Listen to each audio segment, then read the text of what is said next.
मैंने अब तक अपने कार से भारत के 20 राज्यों का शानदार सफर किया है। I have also driven our car in Nepal. जय जगन्नाथ। ये रहा मेरा एक और नया वीडियो। आज के इस वीडियो में मैं आपको रामायण और महाभारत दोनों युगों की यात्रा पर ले जाने वाली हूँ। एक तरफ त्रेता युग का प्रतिनिधित्व करता वशिष्ठ मंदिर जो रामायण से जुड़ा है और दूसरी तरफ द्वापर युग का साक्षात प्रमाण हिडिंबा मंदिर जो महाभारत की कहानियां सुनाता है। चलिए समय के इस अद्भुत सफर पर निकलते हैं। एक तरफ रामायण, दूसरी तरफ महाभारत, दोनों युग एक साथ देखने मिलेंगे।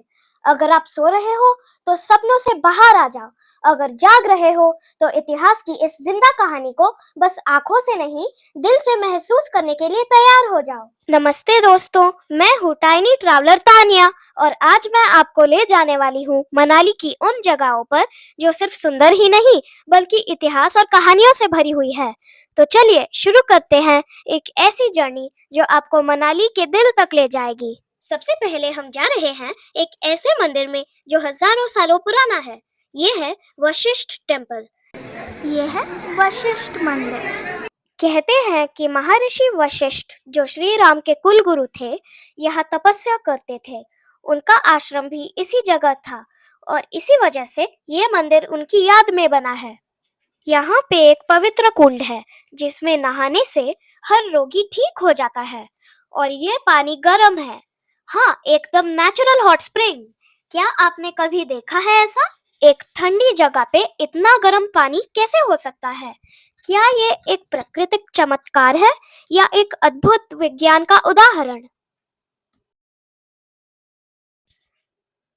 और यही नहीं, बस थोड़ा आगे जाने पर हमने देखा श्री राम टेम्पल, एक शुद्ध भक्ति का स्थल। यहाँ आके जो शांति महसूस होती है वो शायद किसी और जगह नहीं मिलती। मंदिर के अंदर की शिल्पकला, भक्त का श्रद्धा और मंदिर के आसपास का शांत वातावरण सब मिलकर एक दिव्य अनुभव देते हैं। जो भी हो, यहाँ आके एक अलग ही सुकून महसूस होता है, जैसे पूरी थकान एक पल में दूर हो गई हो। अगर आप मनाली आए तो ये जगह मिस मत करिएगा। अब वक्त है एक और शक्तिशाली देवी से मिलने का। चलिए, हिडिंबा टेम्पल। ये सिर्फ एक मंदिर नहीं, एक कहानी है, एक ऐसी कहानी जो महाभारत से जुड़ी है। टाइनी ट्रैवलर तानिया के साथ हिडिंबा टेम्पल देखिए और आनंद लीजिए। दोस्तों, ये है हिडिंबा टेम्पल जिसमें एक रानी रहती थी जो देवी बन गई। हिडिंबा भीम की पत्नी थी और एक राक्षसी होने के बावजूद उसकी भक्ति और शक्ति दोनों प्रशंसनीय थे। ये मंदिर 300 साल पुराना है और इसका डिजाइन किसी भी हिमालयन टेम्पल से बिल्कुल अलग है, देखने में एकदम वुडन पगोडा जैसे। हिडिंबा टेम्पल सिर्फ एक मंदिर नहीं, मनाली की एक अनोखी पहचान है। ये मंदिर लकड़ी से बना है और इसका डिजाइन किसी भी हिमालयन बुद्धिस्ट मोनास्ट्री जैसा लगता है। इस मंदिर की सबसे बड़ी खासियत, यहाँ कोई मूर्ति नहीं है बल्कि एक शक्ति का स्थल है जहाँ हिडिंबा देवी की पवित्र छवि को पूजा किया जाता है। महाभारत की कथाएं कहती हैं कि हिडिंबा एक राक्षसी थी, लेकिन उन्होंने भीम से विवाह किया और तपस्या करने के बाद देवी का रूप धारण किया। उनका बेटा घटोत्कच एक महान योद्धा था जिसका मंदिर भी यहाँ से बस कुछ ही दूर है।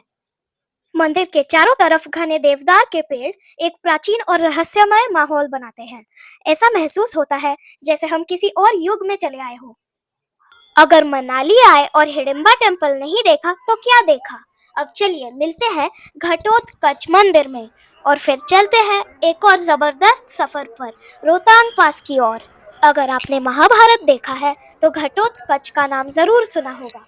एक महान योद्धा जिसका बलिदान कुरुक्षेत्र युद्ध का एक बड़ा मोड़ था। कर्ण का वह तीर जो एक ही बार चल सकता था और अचूक था, वह तीर कर्ण को घटोत्कच पे चलाना पड़ा और अर्जुन बच गया। ये जगह सिर्फ भक्ति नहीं, एक कहानी है, एक इतिहास है।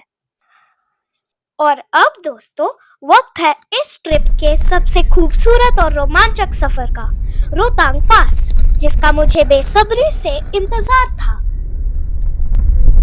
फीट पे है रोहतांग पास, 13,000 फीट पे है। अरे वाह, गुना ज्यादा पहुंचते हैं। मनाली और चांगला गए। वो सफर जिसकी एक एक मोड़ पर एक नया सरप्राइज था। चलिए दोस्तों, रोहतांग पास। यहाँ पे रास्ते का मरम्मत चल रहा है जो कि लैंडस्लाइड से खराब हो गया था। क्या आपको ये रास्ता दिख रहा है पहाड़ के ऊपर? हम उस पहाड़ को क्रॉस करके रोहतांग जाएंगे। यहाँ पे खाने पीने का सुविधा है, सारे रेस्टोरेंट है। खाने का बहुत ऑप्शन है यहाँ।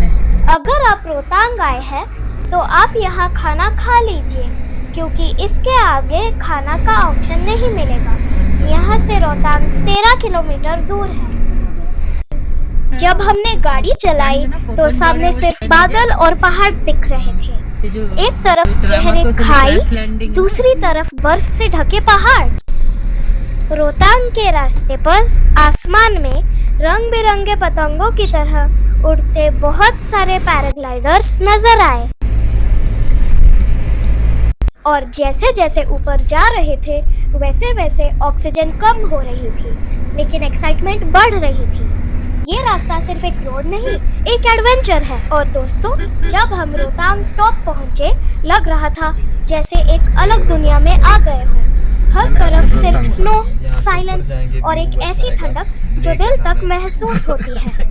यहाँ आके समझ आया कि क्यों हर ट्रैवलर का सपना होता है यहाँ आना, क्योंकि ये सिर्फ एक जगह नहीं, एक अनोखा एहसास है जो जिंदगी भर याद रह जाता है।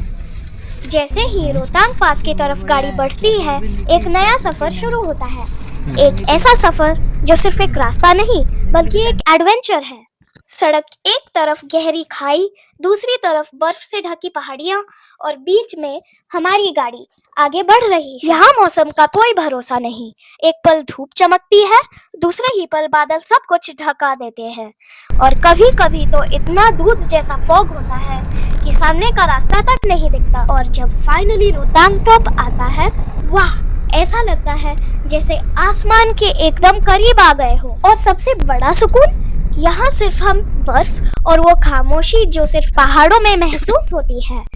टाइनी ट्रैवलर तानिया के साथ मढ़ी हाइड्रो डैम देखें और आनंद लीजिए। मढ़ी हाइड्रो डैम रोहतांग पास के करीब एक शक्तिशाली जल विद्युत परियोजना है जो ऊंचाई पर टिके हिमालय के बीच प्रकृति और तकनीक का अद्भुत संगम दिखाता है।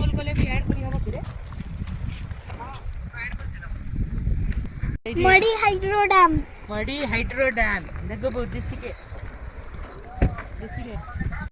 से पछ पहाड़ टीपी को जाइथिलु आमे। एडी गोटे महादेव को त्रिशूल अछि। बर्फ से घिरे पहाड़ों के बीच ये डैम शक्ति का एक जीवंत प्रतीक है जो बहते जल से ऊर्जा का सृजन करता है। ठंडा, पूरा क्लियर देखा जाए, पूरा क्लियर वाटर